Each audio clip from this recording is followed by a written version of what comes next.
Assalamu alaikum. Бүгінгі біздің өтілүүчү темабыз автомобилдердин техникалык тейлөө боюнча автомобилдердин азыктандыруу системасынын техникалык тейлөө сабагында бизде автомобилдерди азыктандыруу системасында негизги деталдар болуп бензобак, фильтр отстойник, фильтр тонкой очистки, бензонасос, карбюратор, воздушный фильтр, приводтар, бензобактын пробкасы, жана чыгаруучу глушитель. Ушулардан турган деталдар, механизмдер автомобилдердин азыктандыруу системасынын иштөөсүн автомобилге күйүүчү аралашманы керектүү деңгээлде даярдап берүүгө кызмат кылышат. Автомобилдерди азыктандыруу системасындагы ушу күйүүчү аралашманын даярдоонун сапатына жараша автомобилдин иштөө кызматы, иштөө убактысы жана экономдуулугу жана экологиялык тазалыгы ушулардын баардыгы ушул деталдардын иштөөсүнө байланыштуу болот. Автомобилдердин азыктандыруу системасынын техникалык жактан тейлөө баардык эле автомобилдерди тейлөө сыяктуу күнүмдүк техникалык тейлөөнүн биринчи техникалык тейлөө, экинчи техникалык тейлөө жана сезондук техникалык тейлөө болуп бөлүнөт. Эми күнүмдүк тейлөөдө биз автомобилдин азыктандыруу системасындагы бүтүндөй азыктандыруу системасынын приборлорун жана деталдарын баарын көз жүзүндө карап өткөрөбүз. Алардын кошулган жерлери,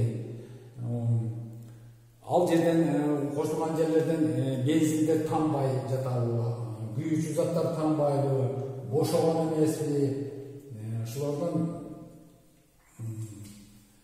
катырылышын, өз ордунда турушун, ушулардын баарын бир сере байкалат. Техникалык күнүмдүк тейлөөдө ушулар аткарылат. Техникалык бир тейлөөдө болсо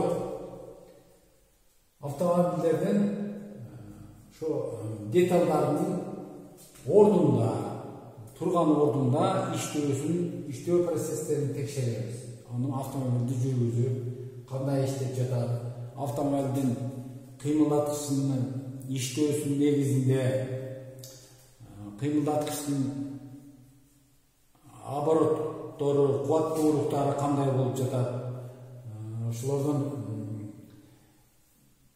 иштөөсүндө күйүүчү аралашма кандай деңгээлде келип жатат, ошолорго байланыштуу автомобилдин кыймылдаткычынын иштөөсү ошого негиздүү болот.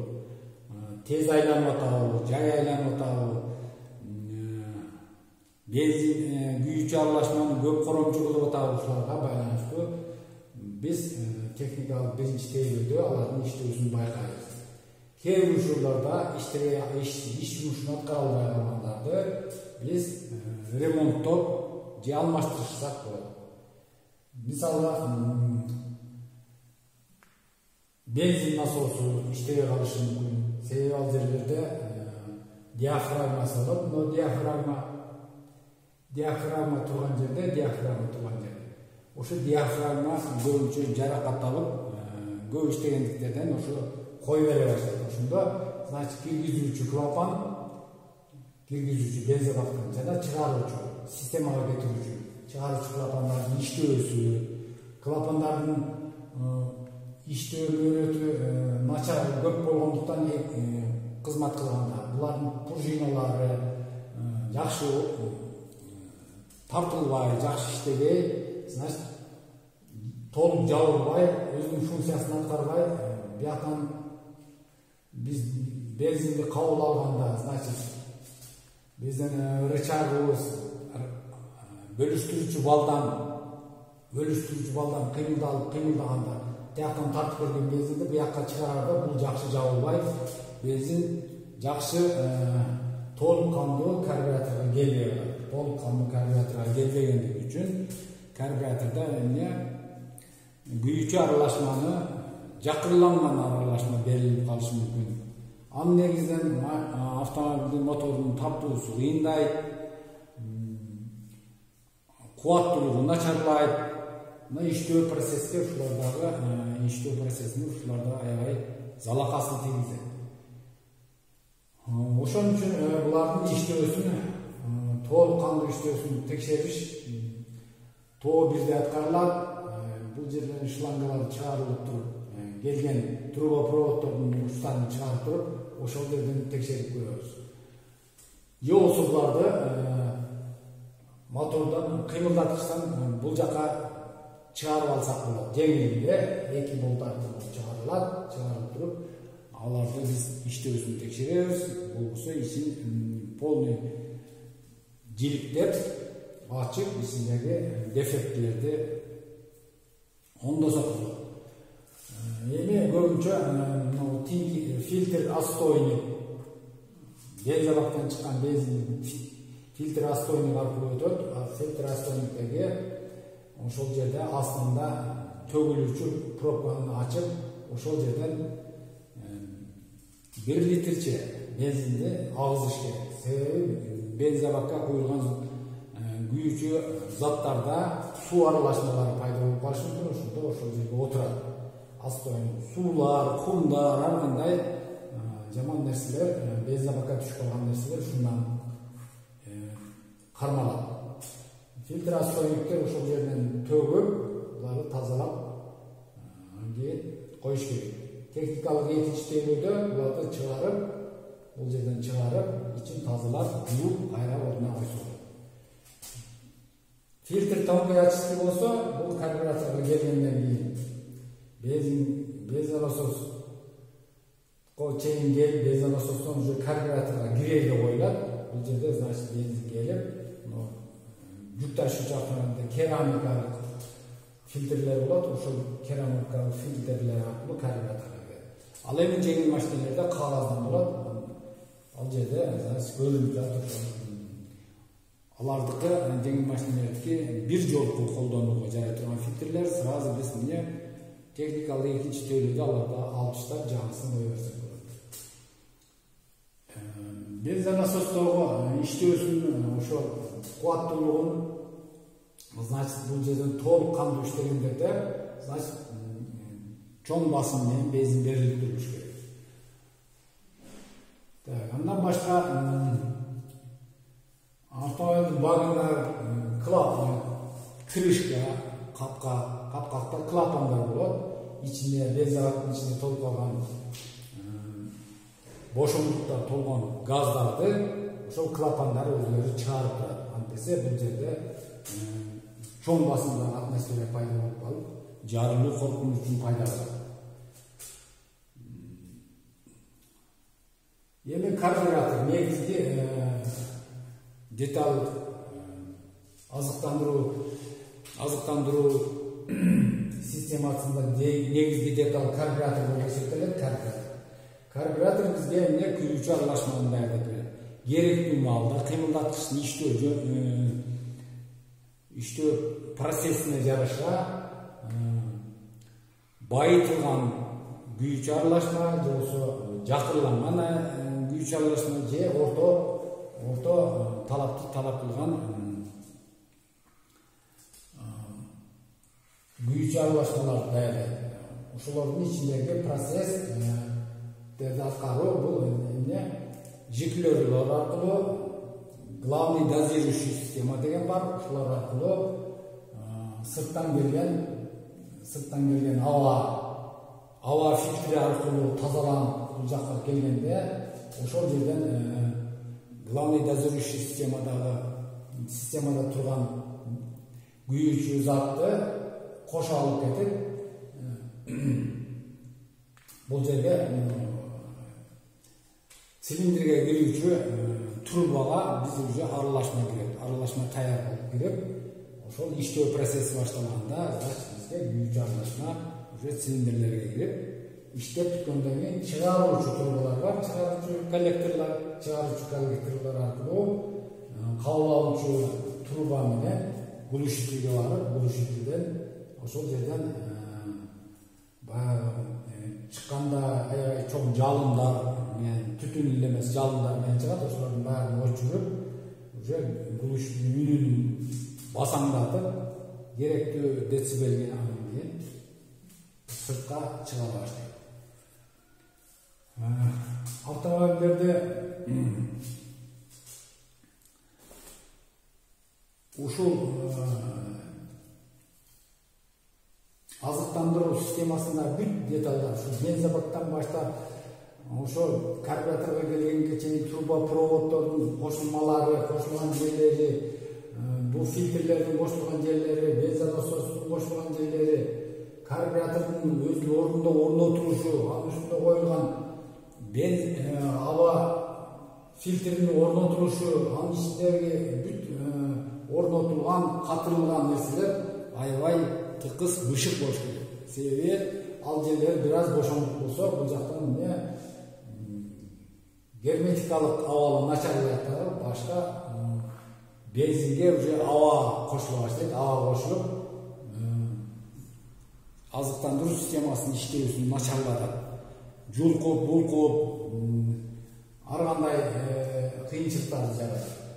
Аба дагы могу жактан тазаланып, аба фильтрлеринге эгер көптөн бери алмаштырылбай, техникалык тейлөө аткарылбаса, бул жактан абаны сырттан тазалабай эле уже күйүүчү аралашма бизде эмне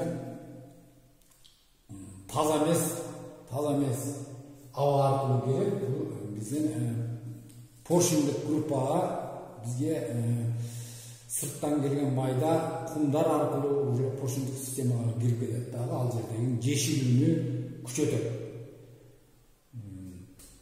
Ушулардын баардыгы автомобилдин жүрүшүнө, анын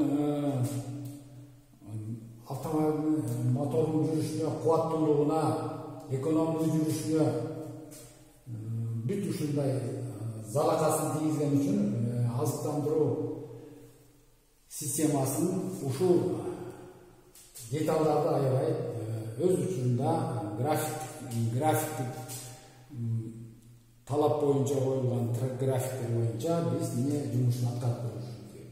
Техникалык тейлөө 1, жүк ташуучу машиналерде 2000 километрден жеңил машиналерге 4000 километрге чейин, техникалык экинчи тейлөө өзүңүздөр билгендей 8000 километрден 12000 километрге чейин, 14000 километрге чейин аткарылат. Ушул жумуштар аткарылып туруш керек. Сезондук тейлөөдө болсо биз анда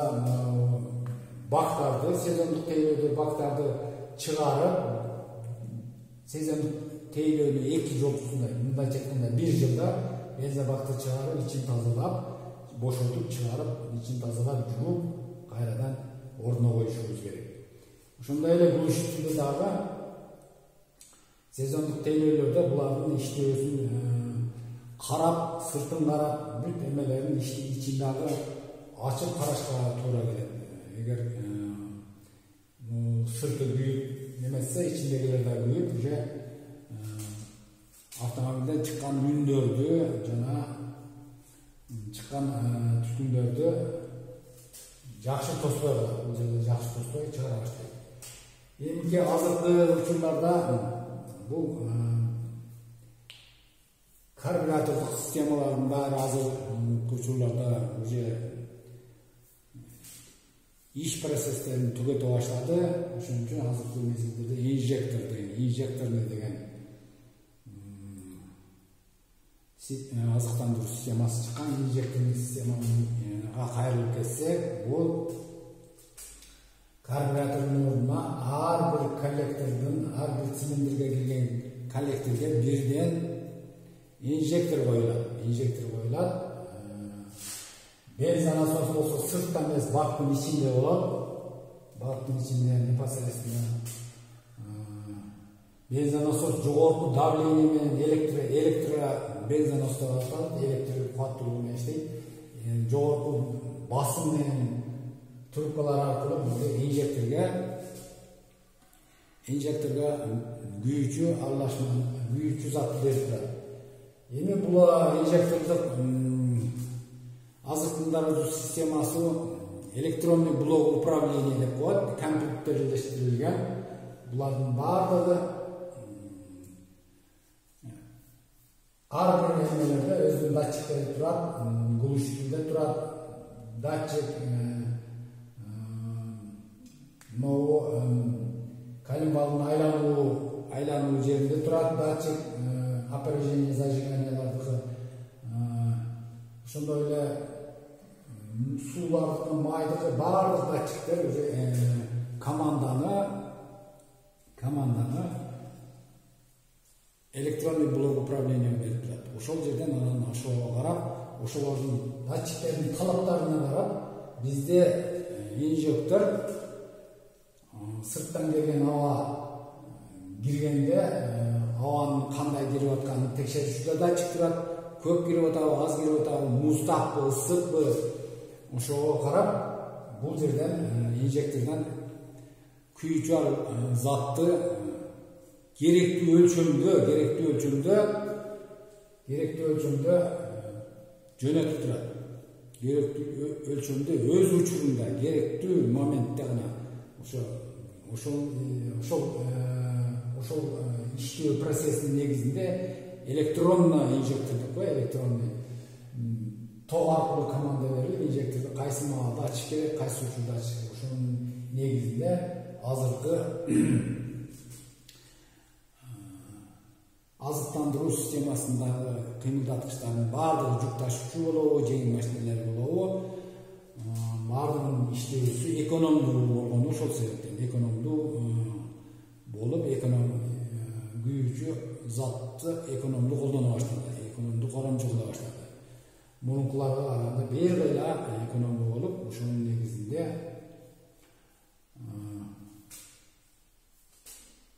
ошо инжекторный система, азыктандыруу системасы азыркы учурда колдонулуп атат. Ошого баардыгы өтүшкөн.